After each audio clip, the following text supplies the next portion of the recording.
A Noite em que a Lua Chamou por Nós, por Felipe Aguiar. A sexta-feira amanheceu comum, mas o silêncio tinha a densidade de um segredo prestes a transbordar. À meia-noite, quando a lua cheia abrisse seu olho frio sobre o mundo, Lucas sentiria outra vez o chamado que atravessava gerações, a maldição que nunca dormia, apenas esperava. Ela pulsava sobre a pele como algo vivo, inquieto, impaciente.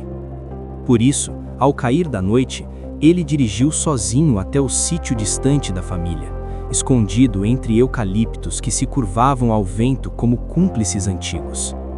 Ali, onde nenhum ouvido humano alcançaria seus gritos, ele se preparou para o inevitável. Quando o relógio do celular vibrou, marcando 0000, o luar desceu sobre ele como um metal frio. E então, começou. Primeiro, uma fisgada funda nas costelas, depois um estalo, outro, uma sequência de quebras que ecoou pelo tórax como vidro temperado sucumbindo à pressão. Lucas caiu de joelhos, a terra fria tocando sua pele enquanto o ar ficava pesado demais para pulmões que ainda insistiam em ser humanos. "Não!" tentou articular, mas a palavra morreu antes de nascer. A febre veio num golpe. Cada fibra muscular se tensionou, rompeu, se refez numa arquitetura agressiva. A camiseta esticou até seu limite, um gemido frágil antes de rasgar num som seco, quase final.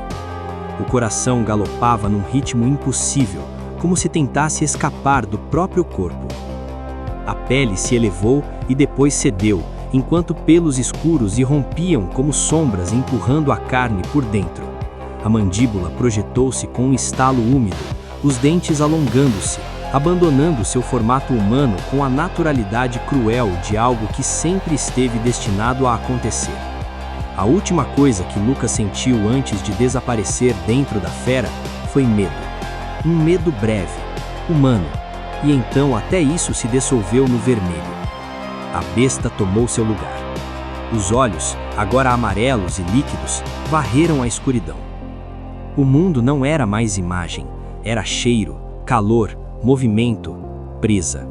O instinto puxou seu corpo para frente e ele correu para a mata, poderoso e silencioso como uma sentença antiga. Ana Blue já desconfiava há meses.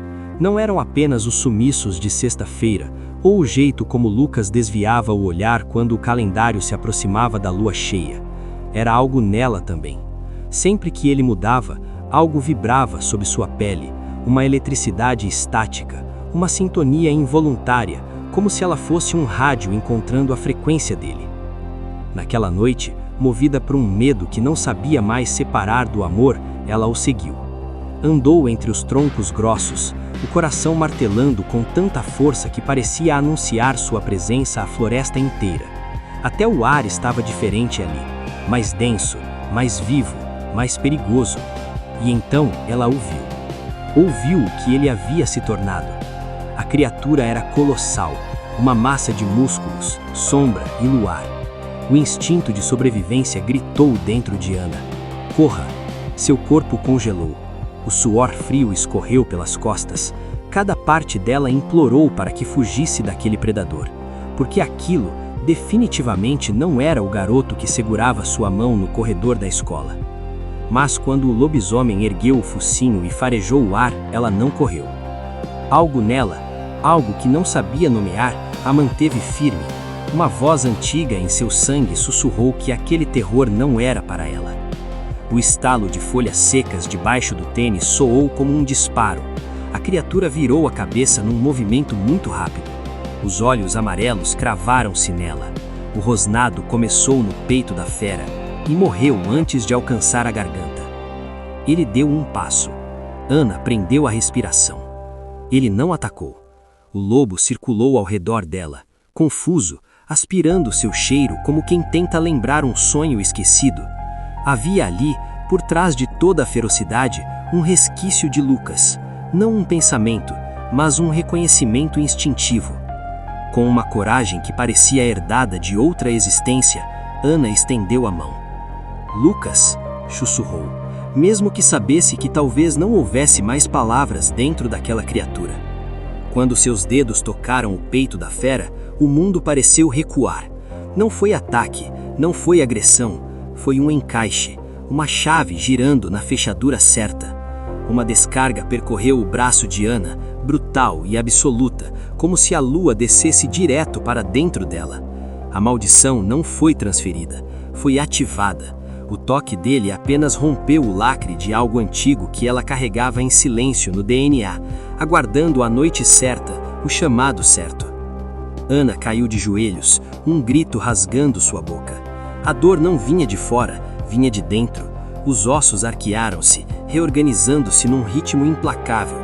O lobisomem não fugiu, apenas observou, imóvel, como quem assiste ao retorno de alguém que esperou por toda a vida. A transformação de Ana foi rápida, devastadora e estranhamente libertadora. Ela não resistiu, ela se abriu à dor, à lua, ao destino. O amanhecer dourou a clareira, revelando dois corpos humanos sobre a relva úmida, vulneráveis e silenciosos como recém-nascidos. Lucas despertou primeiro. O gosto de terra e ferro preenchia sua boca, a cabeça pesada, a memória fragmentada como sempre. Ele se ergueu, preparado para encarar mais uma manhã de culpa solitária, até ver o cabelo dela espalhado na grama. O choque travou sua respiração. Ana? Arfou. Ana! Ela abriu os olhos devagar. Havia cansaço, havia dor, mas havia também um brilho dourado, sutil e impossível de ignorar, escondido no fundo da íris castanha. "O que eu fiz com você?" murmurou, a voz quebrada. Lucas olhou para suas próprias mãos como se esperasse vê-las cobertas de sangue, como se esperasse ter destruído tudo o que amava. Mas Ana sorriu, suja de terra, exausta, arrebatada e inteira. Ela levou a mão ao rosto dele e disse com a voz rouca de alguém que renasceu: "Você não fez nada, você só me acordou. Eu sempre fui como você, só não sabia." Lucas segurou a mão dela, sentindo o mesmo calor, a mesma pulsação. E naquela manhã, perceberam que já não eram dois adolescentes escondendo segredos, eram uma matilha, dois lobos unidos por um amor que a noite forjou e que nem o sol seria capaz de desfazer.